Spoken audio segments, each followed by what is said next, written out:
Kisah seorang hunter dengan julukan paling lemah kini memasuki babak baru.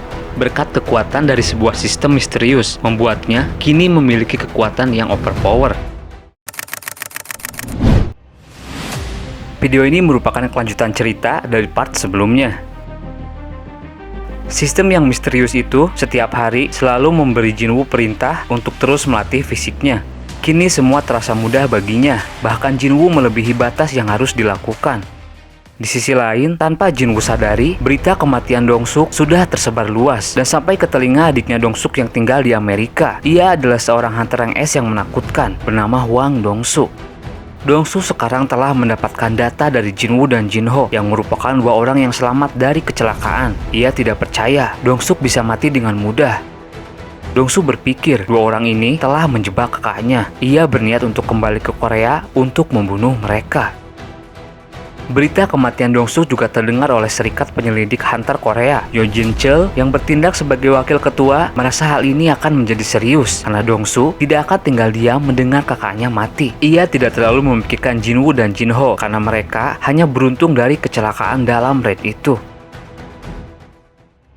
Di sisi lain, Jinwoo yang terus berlatih kembali mendapatkan kunci Dongyeon instan lagi berkat porsi lebih yang Jinwoo berikan pada misi hariannya. Kali ini kunci tersebut berwarna merah yang merupakan item kelas S. Tidak pikir panjang, Jinwoo langsung ke tempat lokasi. Sebuah gate yang lebih besar muncul. Ia memasukinya dan berpikir harus lebih berhati-hati karena ia tahu ini adalah Dongyeon rank S. Bisa dibilang Dongyeon rank S ini adalah Dongyeon tersulit karena kasus ini pernah terjadi di Pulau Jeju, di mana di sana sebuah gerbang rank S pernah terbuka. Tempat itu seketika menjadi padang gurun yang tidak dapat lagi ditinggali manusia. Bahkan sekalipun sekumpulan hunter rank S membentuk tim, tidak dapat menyelesaikannya. Dan sampai sekarang kondisi Pulau Jeju masih seperti itu.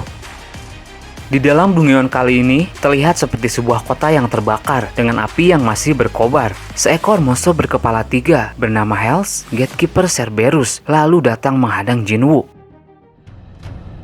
Monster itu mulai menyerang. Untuk pertama kalinya, Jinwoo menggunakan skill Wolf Slayer atau cakar serigala yang ia peroleh dari gelarnya sebagai pembasmi serigala. Tapi serangannya tidak cukup untuk menumbangkan monster yang ia hadapi sekarang.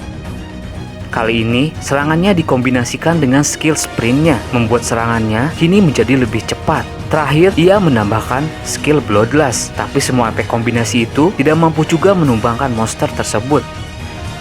Alarm dari sistem muncul, berisikan monster itu akan menyerang dengan skill yang mematikan. Jinwoo diserang, dengan cepat dia melompat ke kepalanya. Tapi serangan Jinwoo lagi-lagi tidak ada apa-apanya. Jinwoo hampir terbunuh olehnya. Staminanya semakin turun, dia terpojok, tapi lagi-lagi mentalnya yang ingin terus menjadi kuat terus berkobar, membuatnya tidak pernah menyerah. Skill recovery diaktifkan. Dengan tepat waktu, Jinwoo memegang taring monster yang hendak melahapnya. Kemudian Jinwoo putar kepalanya dan bertubi-tubi menyerangnya kembali. Monster itu pun pada akhirnya berhasil ditumbangkan. Pesan dari sistem muncul, levelnya meningkat tinggi. Beberapa item juga didapat dari monster yang ia kalahkan sekarang. Pertama, ia mendapatkan sebuah kalung bernama Warden's Necklace yang bisa menambah kelincahan dan sense atau mendeteksi. Item kedua yang didapatkan Jinwoo adalah sebuah kunci untuk membuka pintu istana iblis. Dan yang ketiga, ia mendapatkan gigi taringnya. Sebuah gerbang kini berada di hadapan Jinwoo. Ia sekarang baru tahu kalau ini adalah istana iblis dan monster yang ia kalahkan baru penjaganya. Ia ragu untuk memasukinya dan memilih untuk meninggalkannya dulu. Di sebuah tempat latihan berpedang, diperlihatkan kembali Tuan Song yang sedang berlatih dengan muridnya yang merupakan hunter rank S. Walaupun ranknya lebih rendah dan dengan tubuh yang kehilangan tangan kirinya, kemampuan bertarung pedang Tuan Song sangat baik. Selesai berlatih, Tuan Song menerima telepon dan menerima ajakan untuk raid. Kali ini ia akan memasuki Dongyeon rank D.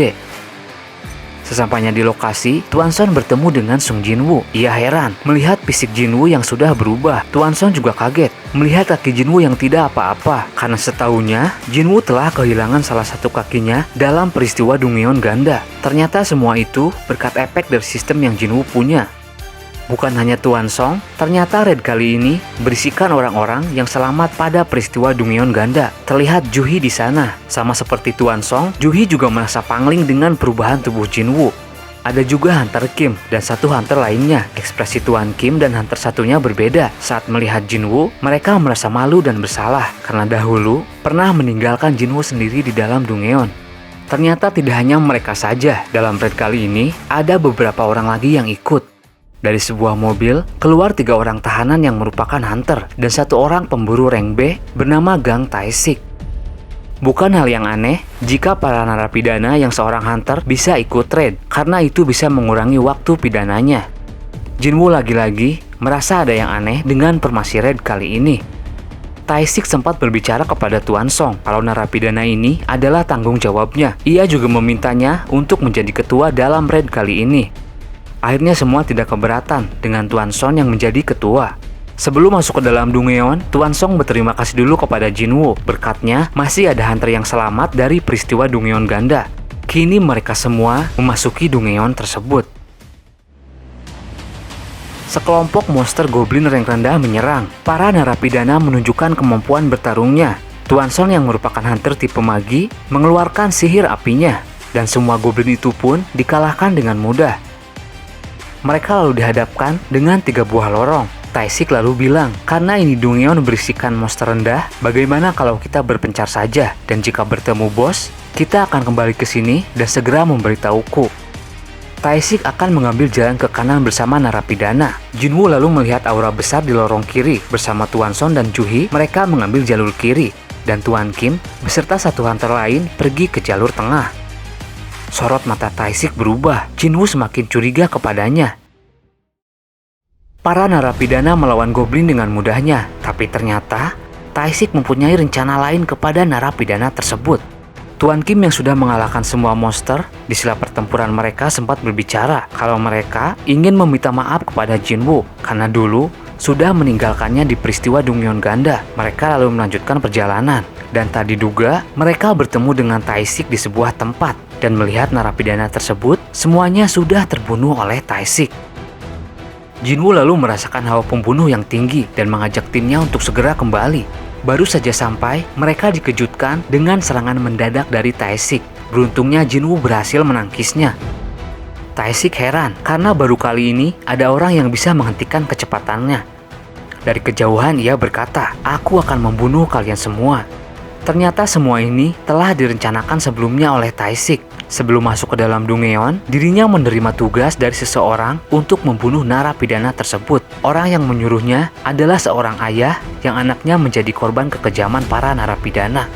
Sebenarnya Tae-sik tidak peduli dengan itu semua. Yang terpenting adalah bayaran yang tinggi dari misi yang ia harus lakukan. Tae-sik juga bilang, awalnya tidak ada niat untuk membunuh kalian, tapi tak diduga Hunter Kim melihat eksekusinya. Jadi mau tidak mau, Tae-sik harus membunuh mereka untuk menutupi kejahatannya. Di sana Jinwoo kaget melihat Tuan Kim sedang sekarat. Ju-hee mencoba menolongnya, tapi sayang, darah yang sudah banyak keluar membuat sihirnya tidak berfungsi. Jinwoo terus menyemangati Tuan Kim agar terus hidup. Di ujung kematiannya, Tuan Kim bilang kepada Jinwoo, "Aku ingin meminta maaf dengan menundukkan kepalaku, tapi itu tidak mungkin sekarang. Aku hanya ingin kau memaafkanku." Setelah itu, Tuan Kim tidak bernafas lagi.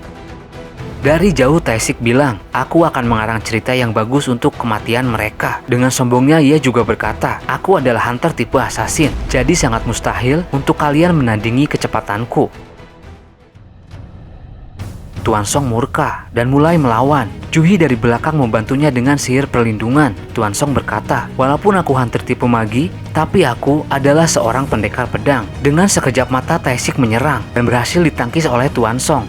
Walaupun pergerakannya bagus, perbedaan kecepatan yang jauh membuat Tuan Song kewalahan. Dengan mudahnya Tuan Song dilukai, tapi backup dari Ju-hee mampu menolongnya. Tae-sik geram dan berniat untuk mengincar Ju-hee terlebih dahulu. Tapi lagi-lagi Tuan Song memberikan perlawanan. Tae-sik mulai serius dan melancarkan serangan bertubi-tubi pada Tuan Song. Tuan Song terpojok tapi masih bisa melawan dengan sihirnya. Tae-sik sedikit terluka. Dia habis kesabaran dan siap menikam Tuan Song. Tapi dengan cepat, Jinwoo datang menangkis dengan daggernya. Tae-sik kembali tercengang dengan pergerakan dan insting dari Jinwoo. Tak hanya Tae-sik, Tuan Song dan Ju-hee juga kaget melihat kemampuan Jinwoo sekarang. Taishik lalu berkata lagi, itu bukanlah gerakan seorang hunter rank E. Siapa kau sebenarnya? Kau pasti menyembunyikan kemampuanmu. Aku yakin kau telah menerima awaken ganda. Tapi itu tak merubah apapun, karena pengalaman bertarungku tidak sebanding denganmu. Taishik mulai serius. Ia mengeluarkan dua bilah pisaunya. Pergerakannya cepat, hampir tidak terlihat, tapi Jinwoo lagi-lagi bisa menangkisnya. Jinwoo mencoba menyerang, tapi pergerakannya kalah cepat dengan Taishik. Mereka saling menyerang satu sama lain dengan cepat. Tuan Song dan Juhi hanya bisa terdiam dan tidak bisa melihat apa-apa. Taishik terus memprovokasi Jinwoo. Ia berkata, pergerakanmu cepat, tapi ini belum ada apa-apanya. Juhi dari belakang membantu Jinwoo. Kecepatan dan tenaganya kini meningkat. Pertarungan pun sekarang terlihat seimbang. Taishik merasa Juhi lagi-lagi mengganggu dan akan memberi serangan kepada Juhi. Tapi Tuan Song datang melindunginya. Jinwoo sempat lengah hingga akhirnya beberapa sayatan mengenai Jinwoo.